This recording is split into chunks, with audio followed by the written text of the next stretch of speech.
Aí, agora sim. Não, mas agora eu estou usando o áudio do computador, tem que ser o do microfone.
Não, não está funcionando, Renato. Aí eu tirei aqui, ó, esse aqui, porque tá junto com o áudio, né? Aí eu coloquei só esse aqui do microfone, mas mesmo assim.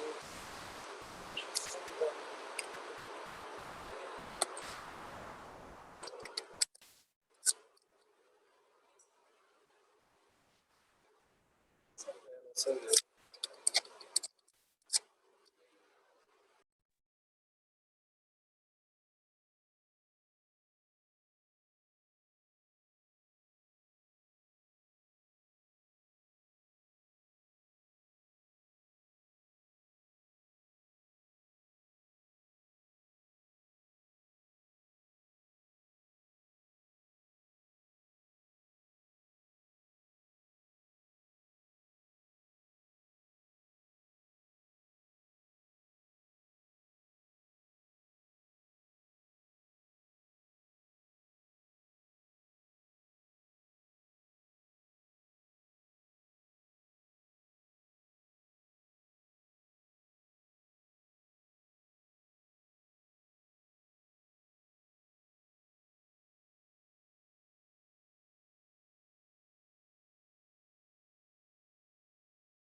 Só tentando.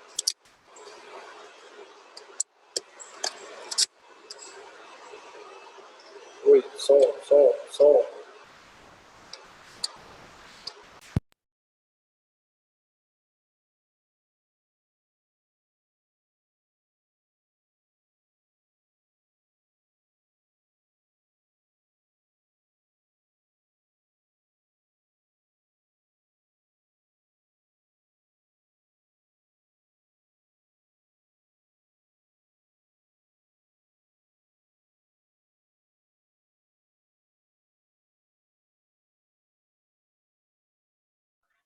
Ainda não deu, não.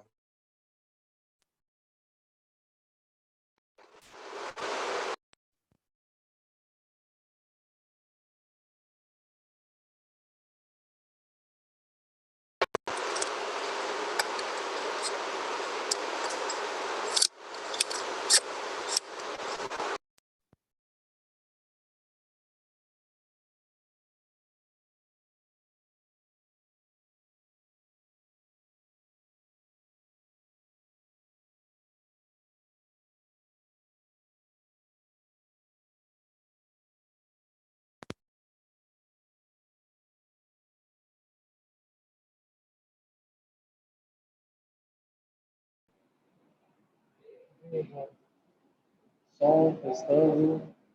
Oi. Agora sim. Oi, som. Estão me ouvindo agora?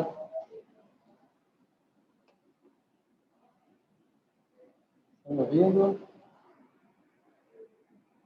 Dá um ok para mim, por favor. Agora sim? Beleza, então. Então eu vou. O som vai sair como se fosse o Renato, tá? Mas vocês vão vendo aqui na câmera, tá? Tá bem ruim, na verdade.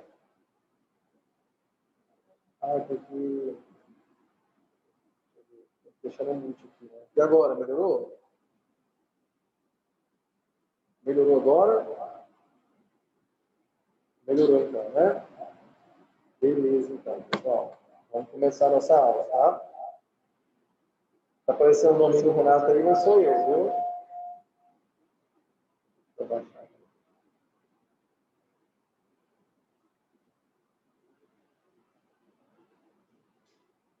Beleza. Então, está todo mundo ouvindo?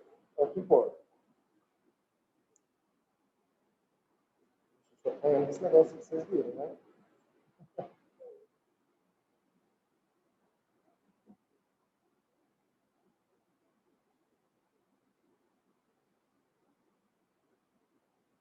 Ok, meninos, vamos começar então, né? A gente tem muita coisa para falar. Olha só, galera, olha só, então vamos lá, né? Agora todo mundo já na segunda série, né? Segunda série, ensino médio, todo mundo já prestes aí a chegar no terceiro ano, acabar o ensino médio, né? Parar com o sofrimento, né? Como muitos dizem, mas, na verdade o sofrimento só está começando, tá, gente? Depois que vocês forem para a universidade, para a faculdade, vocês vão perceber como é. Tá bom? Mas aí a gente muda a etapa, muda o sofrimento, é assim mesmo, normal. Professor. Mas, então, o que eu quero hoje para vocês é a gente pensar um pouquinho juntos, observarmos aí um pouquinho juntos em relação ao que a gente vai trabalhar esse ano, como que vai ser esse ano de 2021, o que a gente vai discutir, o que a gente vai trabalhar, certo? Então é o que a gente vai, na nossa aula de hoje, aprender, que eu vou mostrar para vocês. Saber os conteúdos que a gente vai ver, o que vai ser o nosso foco e assim por diante, certo? Então, olha só, primeira coisa, né? A gente vai ter um foco, uma coisa aí para a gente poder se concentrar. Então, what's our focus? Qual que é o nosso foco? Então, beleza? O que a gente está estudando, está se preparando aí o tempo todo, desde o primeiro ano, agora passando pelo segundo, e vamos para o terceiro ano, pensando em quê? No Enem, no bem. Ou seja, essa palavra aqui não é que vocês vão escutar muito, vão ouvir muito falar, que é o Enem, certo? Ou seja, por mais que a gente tenha que aprender os conteúdos aí para a vida, coisas que vão ficar para sempre na nossa formação, mas, quem não, isso aqui vai ser o nosso grande foco, tá?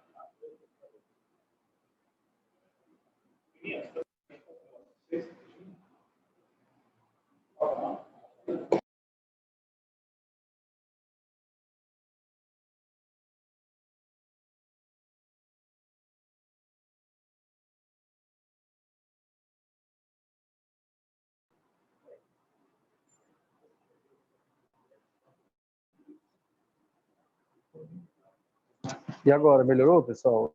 O áudio? Perfeito? Agora está de boa? Agora sim. Ah, então beleza. Então agora vocês estão me ouvindo bem. Beleza. Vocês estão me vendo bem? Tá todo mundo me vendo? Tá bom, então.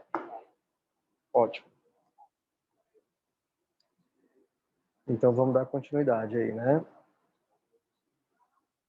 Só esperar o Célio dar um recado aqui para quem está presente. E a gente continua aqui.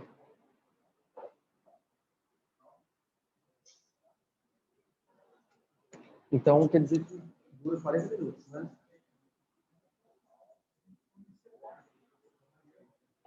Só tem essas duas aulas hoje, mas ele posta.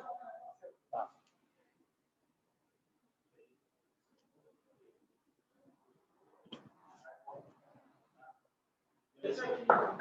Deu certo, agora melhorou.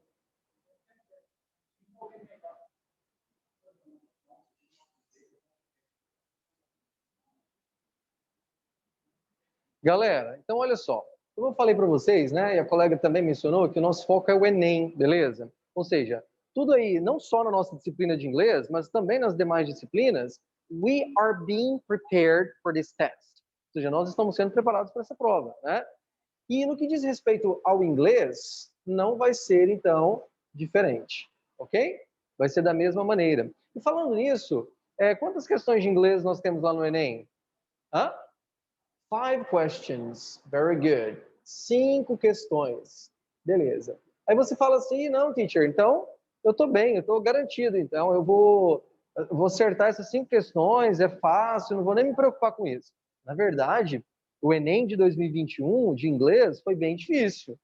Vocês deram uma olhada? Ou nem chegou a olhar? Teve problema de gabarito, muita gente lá, né, quebrou a cabeça, muita gente conseguiu fazer só 2, 3 questões.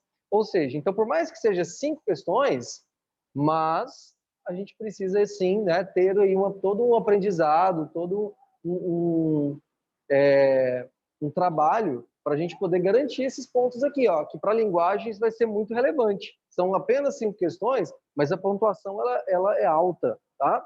Então é uma coisa aí que é importante. Sem falar que o Enem ele tem um perfil, que seria 5 questões com um texto diferente para cada questão. Dá mais trabalho nesse caso? Dá, né? Porque nós estamos acostumados com um texto para várias questões, não é assim? Então o Enem ele já tem esse formato aí que é um pouquinho diferente. Mas vamos lá.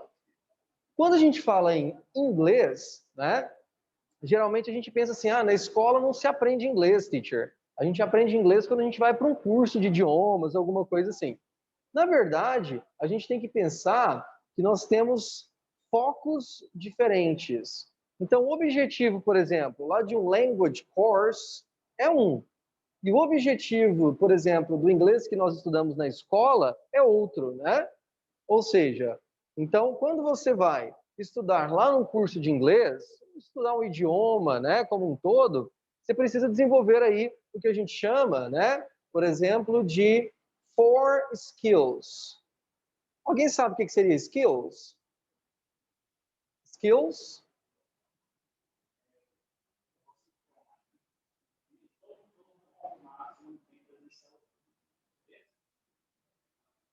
Nós temos, então, 4 skills, né, que são habilidades. Essas habilidades são conhecidas. Por exemplo, o que nós chamamos de speaking,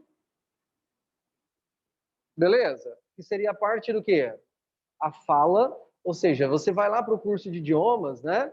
E aí você vai aprender, então, a pronúncia, vai ter que falar em inglês o tempo todo, certo? Também temos a habilidade de listening, que seria o que esse listening? A compreensão, né? Ou seja, compreender o que o outro fala em inglês, os áudios, os different accents, os sotaques diferentes e assim por diante. Olha só, também temos a habilidade de writing, que seria a escrita. É você aprender, então, a como estruturar um texto em inglês, escrever essays, que são redações em inglês, e aí por diante. E também temos a habilidade que nós chamamos de reading, ou seja, o que seria esse reading? Seria a leitura, né? Ou seja, you have to be able to read and understand texts in English. Que é você ter que ler e compreender textos em inglês. Bacana. Então, são 4 skills, 4 habilidades que a gente tem que desenvolver. Beleza. Mas vamos pensar agora no nosso foco, que é o Enem. Será que lá no dia da prova de inglês do Enem, a gente vai ter lá uma prova oral de inglês? A pessoa vai analisar o nosso speaking? Não. A gente vai ter lá um áudio, né, para transcrever em inglês e tudo mais? Não. A gente vai ter que escrever uma redação? Vai, mas é em inglês? Não. Então, dessas 4 habilidades, qual é a habilidade cobrada no Enem? Qual que vai ser? Reading. Exatamente. Então, o Enem ele vai cobrar de você reading. Então, aí vem a história. Aqui na escola, nós aprendemos inglês, mas é focado aí no Enem, é focado, então, nos vestibulares, é pensando em desenvolver essa habilidade aqui que eu destaquei para vocês, que é a habilidade de reading, de leitura, ok? E aí vem o detalhe, né? Ou seja, o que nós vamos ter que fazer para a gente poder desenvolver, então, essa habilidade aqui, ó, que é tão importante, né? Então, é o que a gente precisa se concentrar, tá bom? E é o que eu vou comentar com vocês, então, agora. O que a gente precisa para desenvolver, então, essa habilidade, que é a habilidade de leitura. Então, vamos lá. Habilidade de reading, de leitura. O que eu preciso fazer para melhorar, então, teacher, a minha leitura em inglês? Então, vamos comentar aqui. Primeira coisa, a gente precisa de vocabulary, certo? Você concorda comigo que quanto mais palavras vocês tiverem em inglês, melhor vai ser a sua leitura? Sim ou não? Com certeza. Então, esse acquiring new words, aprender palavras novas, vai ser uma meta para você. Ou seja, porque quando você aprende palavras novas, melhora aí o seu vocabulário, né? E por mais que nas nossas aulas, durante a explicação, você vai aprender new words, durante os textos, durante as atividades, você vai aprender palavras novas, mas esse adquirir vocabulário, melhorar seu vocabulário, também pode ser feito de que forma? You by yourself. Você sozinho também pode fazer, contribuir para que você tenha um melhor vocabulário. De que forma? By keeping in touch with the language. Ou seja, mantendo contato com o idioma. E de que forma que a gente pode fazer isso? By listening to music in English, right? Quem que escuta música em inglês? I guess everybody, né? Todo mundo, praticamente. By watching series and movies, não é assim? Também, by using your cell phone, using the social networks, usando as redes sociais, usando apps, aplicativos, né? Going to the web, surfing the internet, navegando na internet, né? Playing games, jogando. Então, tudo isso, galera, pode contribuir para que você tenha aí, ó, um good vocabulary, um bom vocabulário, certo? O que mais também? Olha só, que a gente precisa desenvolver a parte de structure. Ou seja, o que seria structure, teacher? A estrutura do idioma. Ou seja, a gente precisa ter conhecimento de como que a língua funciona. Ou seja, para que a gente entenda o texto tranquilamente. Como é que você vai ler um texto sendo que você não sabe, por exemplo, quando que é presente, quando que é passado, quando que é futuro, né? Ou seja, você precisa entender ali como que os termos funcionam, se aquela palavrinha ela expressa uma ideia de oposição, uma ideia de causa, de consequência. Então, é necessário esse conhecimento. E isso a gente tem que ir aprendendo e ir acumulando, certo? Então, é muito interessante. Por exemplo, saber que todas as vezes que aparece um verbo com S, esse verbo se encontra no presente, ou se aparece, por exemplo, ali, ó, o verbo com ed, ele se encontra no passado, não é? Ou se aparece, por exemplo, aqui, ó, will e o verbo, isso indica que é futuro, não é assim? Então, isso daqui é a parte estrutural, the grammar parts, e que isso é o nosso conhecimento do idioma, o nosso conhecimento linguístico, tá bom? Lá no Enem, teacher, eles vão perguntar para mim especificamente qual que é o tempo verbal de cada verbo ali? Não. Mas você concorda comigo que todos esses aspectos estruturais vão estar no texto? Sim ou não? Então, você sabendo, você tendo conhecimento vai te facilitar, vai te ajudar. Beleza? Ok, então a gente vai ver um pouquinho aí, né, durante esse ano, dar continuidade, conhecendo, aprendendo essa parte aí de structure, de estrutura, tá certo? Galera, outra coisa interessante também em relação ao inglês, para melhorar nossa leitura, nosso significado, nossa compreensão, seria então o que temos em relação à parte do context, do sentido, meaning, do significado. A gente sabe que inglês é uma língua que um termo, uma palavra, pode ter vários sentidos, não é? Ou que temos expressões e assim por diante. Se você pega, por exemplo, aqui, ó, a palavrinha like. Geralmente nós aprendemos que like é o quê? Quando você tem lá você tá lá no Instagram, aí tem lá like. É para você fazer o quê? Curtir. Então esse like pode ser um verbo? Pode, que é o gostar, o curtir. Mas esse like pode ser também uma preposition. Certo? Por exemplo, quando a Adele canta assim, ó, someone like you. Será que ela está dizendo assim, ó, alguém gosta de você? Será que é isso? Não. Esse like aqui é uma preposição, que seria a ideia do como. Alguém como você. Então, esse like pode ser utilizado para exemplificação, para fazer uma comparação, para exemplificar. Então, ele toda vez que aparecer vai ser verbo? Não. Depende do contexto, para a gente poder entender qual é o sentido que ele tem. Viu aí como é que funciona? Isso acontece, galera, com um monte de palavras em inglês, um monte de termos, tá? Que a gente tem que atentar para a gente poder perceber dessa forma, né? Só um outro exemplo, a palavrinha water. A gente sempre aprende que water é o quê? Água, né? Ou seja, é um substantivo. Por exemplo, teacher, can I drink some water? Posso beber água? Bacana. Mas water pode ser verbo. Você fala, opa, pode ser verbo, teacher? Pode. Vamos supor que eu falo assim, can you water the plants for me? Aí o que seria water nesse caso? Regar, aguar, não é? Ou seja, você pode aguar as plantas para mim? Você pode regar as plantas? Então veja que water também pode ser esse sentido, né? Beleza? Interessante um outro também, essa palavrinha aqui, ó, pen. Que nós aprendemos sempre, né, que pen é um substantivo que seria caneta, não é?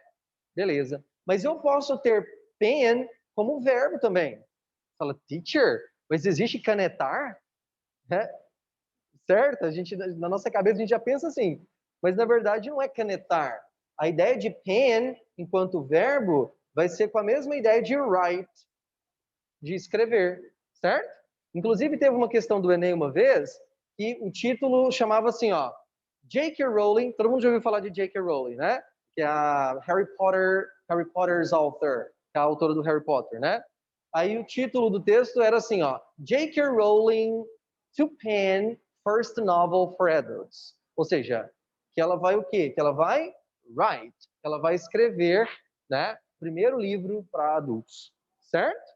Ou seja, então, a gente tem que entender, sempre usar o contexto para pegar esse sentido, pegar esse significado aí que é importante, ok?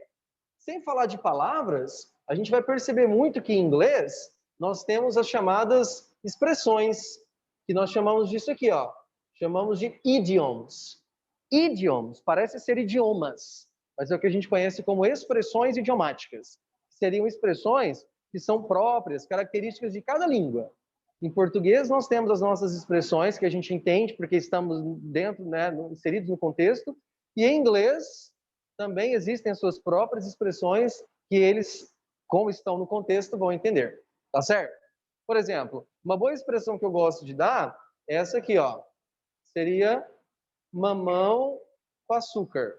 Já ouviram essa expressão? Se eu falo, por exemplo, que a prova foi mamão com açúcar, a prova foi o quê?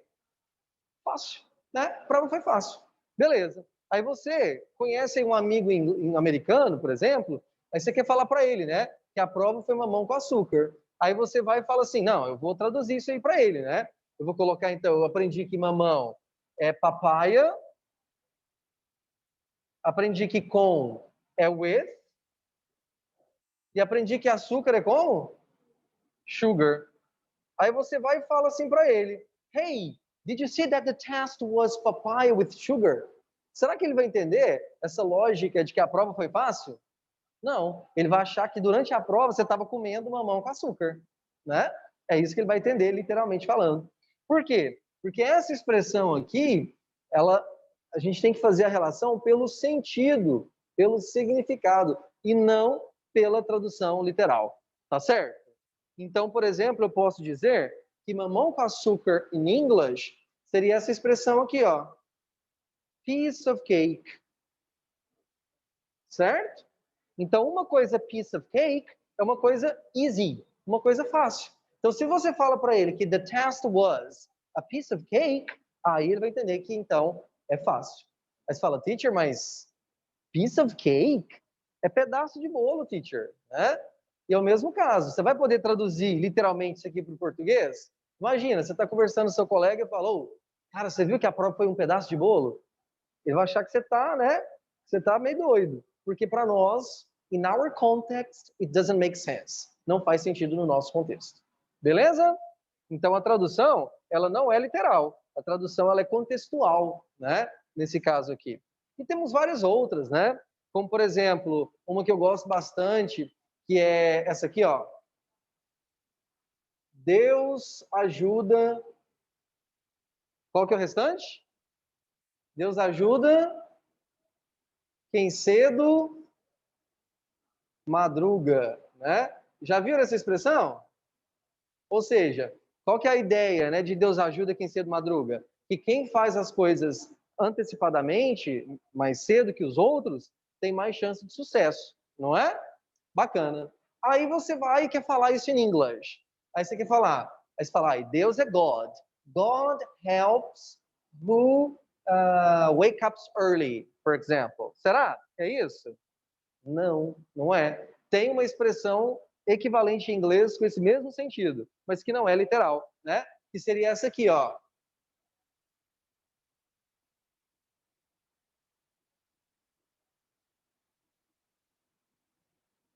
Peraí que eu escrevi errado aqui.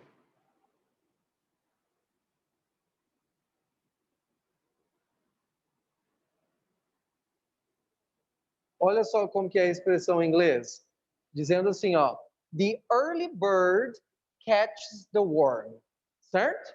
Ou seja, você fala, teacher, mas cadê a palavra God? Né? Cadê a palavra help? Cadê a palavra wake up early? Né? Não tem. Ou seja, aqui tem bird, que é pássaro, né? Teacher, como assim? Sim. Se fôssemos para a gente poder traduzir literalmente, ficaria que o pássaro adiantado é que pega a minhoca. Mas o sentido não é o mesmo? Quem faz alguma coisa mais cedo, antecipadamente, tem mais chance de sucesso, não é? Então essa é a expressão equivalente em inglês. Viu aí como que o sentido, o significado, ele é mais importante? Então a gente tem que fazer todos esses detalhezinhos, né? Prestar atenção aí para esses little details. Meninos, e ainda falando de sentido, de significado, tem um conteúdo em inglês que é muito importante, que são os chamados phrasal verbs. Já ouviram falar desses phrasal verbs? Eles são two-word verbs ou three-word verbs. São verbos de 2 palavras ou de 3 palavras, tá? Por exemplo, que altera, quando você coloca uma partícula, altera o sentido, o significado original do verbo. Por exemplo, se você tem aqui, ó, look. Geralmente quando a gente vê esse verbo aqui, ó, look, a gente já acha que é o quê? Olhar, não é? Mas vamos supor que eu falo assim, you look sad. What happened to you? Qual que seria a ideia desse look? Então, de parecer, exatamente. Então, look sozinho seria o verbo parecer, correto? De aparentar, de aparência.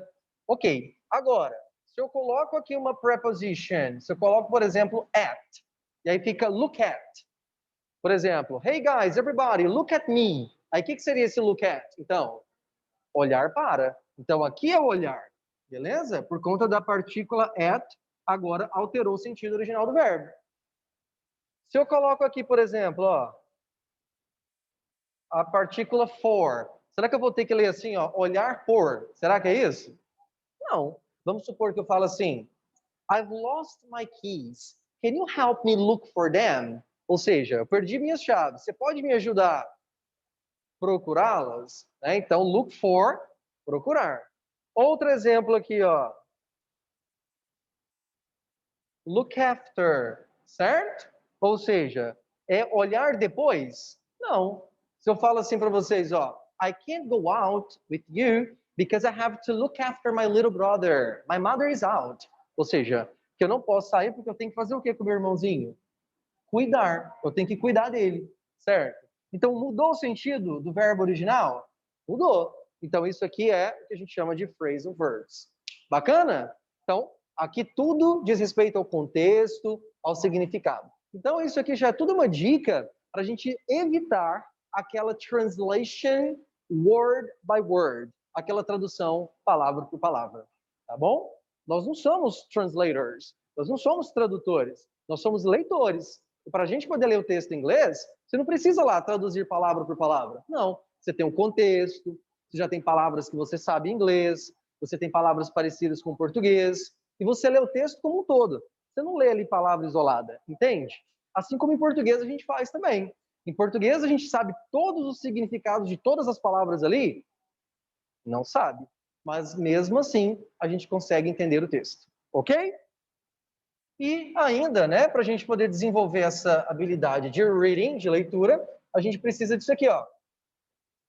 De uma text comprehension practice. Ou seja, de uma prática de compreensão de texto. Ou seja, como é que você vai ler os textos, como é que você vai desenvolver uma habilidade de leitura if you don't read? Se você não lê, não é assim? Então você precisa manter contato com os textos, saber então os diferentes gêneros textuais que temos. É aquela história que eu disse para vocês, ó. O Enem, ele tem lá, né, 5 questões. Então, por exemplo, ilustrando aqui para vocês. 5 questões. Cada questão, por exemplo, ó, vai ter um texto diferente, com gêneros textuais diferentes.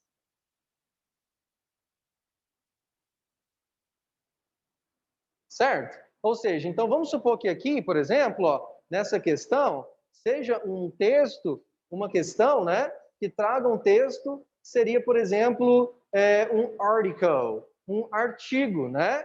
Ou seja, um texto jornalístico. Então, você vai saber como é que é a linguagem de um texto jornalístico, o que é cobrado, né? Ou ainda que tenha, por exemplo, uma news, uma notícia, ou ainda um editorial, né? Ou seja, um texto jornalístico, um informative text, um texto informativo, né? Que tem as suas características e tudo mais. E a questão em relação a isso, com esse tipo de texto. Aqui, por exemplo, você já tem um outro tipo de texto, ou seja, com um outro gênero, né? Que pode ser, por exemplo, um poem, ó, que pode ser um poema, né? Ou que pode ser uma song lyrics, por exemplo, né? E aí tem as características, o jeito da linguagem, o tipo de interpretação que você tem que fazer, ok? Essa outra questão pode ser que traga aqui para você, ó, um advertisement. O que é isso, teacher? Um advertisement? Um anúncio publicitário, ou seja, uma propaganda, que é muito comum. Por exemplo, nesse Enem de 2021, foi colocado na prova 2 anúncios, 2 posters de campanha publicitária. Ou seja, então esse ano caiu 2 anúncios, 2 propagandas. Aí você tem que saber o que você tem que ver de objetivo ali, né? Qual que é o objetivo de um texto publicitário, teacher? Qual que é a característica, né? Ou seja, o que eu tenho que prestar atenção? Dividir minha atenção em quê? E assim por diante, né?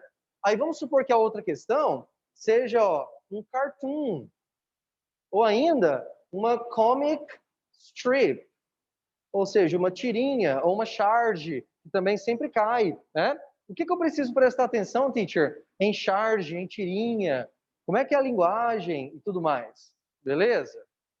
E também a outra questão, que pode ser aí, sei lá, uma lyrics, né? uma letra de música, ou pode ser um chart, um quadro que vem com uma imagem, né?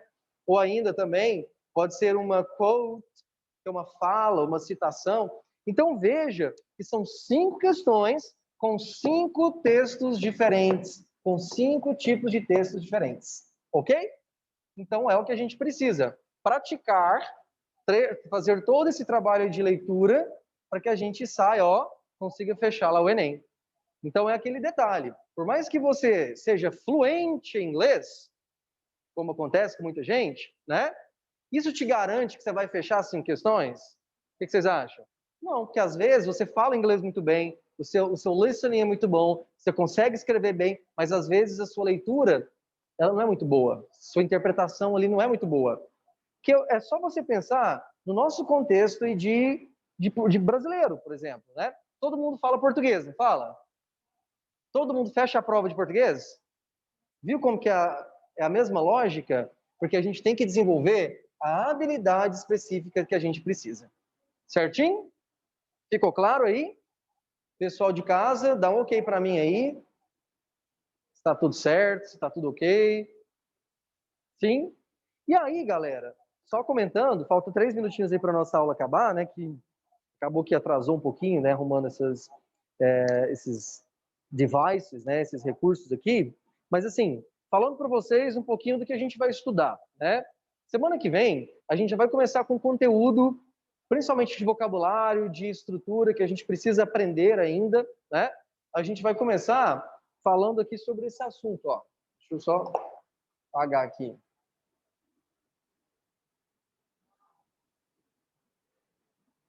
Falando aí sobre um verb tense, um tempo verbal, que a gente precisa muito prestar atenção nele no texto. Então eu vou assim sempre colocar questões, por exemplo, com o texto, mas para que a gente observe aquela parte de estrutura lá no texto, para a gente, quando pegar o texto, identificar. A gente vai começar na próxima aula a falar em relação a esse tempo aqui, ó, que é o chamado present perfect. Beleza? Então, ó, present perfect, que vai ser um tempo verbal muito importante, tá? Que vai ter, nós vamos ter palavrinhas como for, como since, que são utilizados, outros adverbs, outros advérbios que são utilizados, palavrinhas também chave, palavrinhas importantes, como ever, como never, como just, already, yet, still, certo? Ou seja, então a gente vai aprender um pouquinho sobre isso, né? Até vou colocar aqui ó, um exemplo de uma música que tem um pouquinho aí desse tempo verbal que a gente vai estudar, que é um trecho de uma música da banda U2. Todo mundo aqui já ouviu U2? Já ou não? Não? Vocês não conhecem, não? Que é assim, ó, depois vocês colocam lá no YouTube para vocês observarem a banda U2. Tem muitas músicas boas, né? Que é assim, ó, I still haven't found what I'm looking for.